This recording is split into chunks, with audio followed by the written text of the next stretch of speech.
The lights in the Galactic Academy dimmed as students gathered in the central hall. A guest speaker was scheduled for that evening, one whose presence stirred equal parts awe and unease. Commander Zevok, a battle-hardened Tharn warrior, had survived 5 galactic wars and more than 60 planetary campaigns. His name was etched into military records across 3 sectors. But tonight, he wasn't here to speak of Tharn victories. He was here to talk about humans. The students, most young and inexperienced, leaned forward in curiosity as the scarred reptilian veteran took the podium. His left arm was a prosthetic. His voice was gravel, thick and slow. "I was there," Zevok began, his yellow eyes scanning the crowd. "The first time the Tharn Legion faced humans. We thought they were undisciplined, primitive, too emotional to pose a threat. We were wrong." The hall fell silent. It was Cycle 982, Battle of Durak 9. A jungle moon. Hostile, wet, thick with atmosphere. Perfect for ambushes. We had numbers. Drones. Superior tech. He paused. They had 12 soldiers. Confused murmurs rippled through the students. 12 humans, Zevok repeated, voice low. Against over 100 of us. We located them via thermal scans, boxed them into a ravine. Thought it was done. He looked off into the distance, lost in memory. They waited, didn't run, didn't call for backup.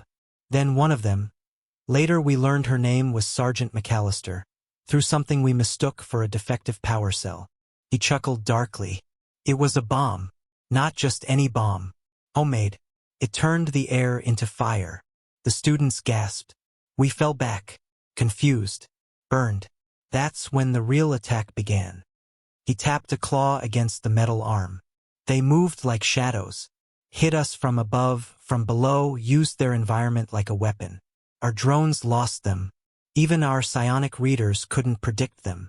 A student, a young Avexi cadet, raised a trembling hand. But 12 against 100? Zevok nodded. They used fear like a tool. Misdirection. One of them mimicked the cries of a wounded Tharn. Drew us into a trap. Another rigged our own supplies with explosives. We didn't know who we were fighting. We only knew they wouldn't stop. He paused, letting the weight of those words settle. I watched one of their wounded drag a plasma gun into position with one arm and take out an entire forward squad. When we finally tried to retreat, they let us, only to ambush us again at the extraction point. The screen behind him lit up with a grainy image, blurry, chaotic, but unmistakably showing a human soldier mid-leap, fire at her back, blade drawn. That's her, Zevok said. McAllister, we lost that battle. And more than that, we lost the illusion that humans were manageable. He turned back to the crowd.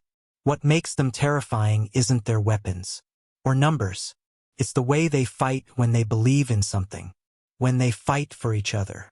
Another cadet asked softly, "Did you ever fight them again?" Zevok exhaled.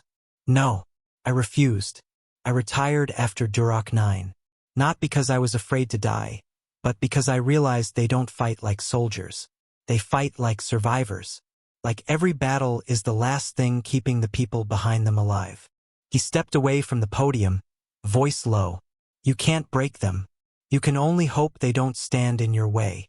As he left the hall, no one clapped. No one moved.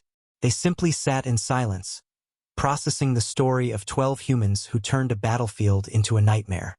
And from that day on, the cadets of the Galactic Academy no longer joked about Earth.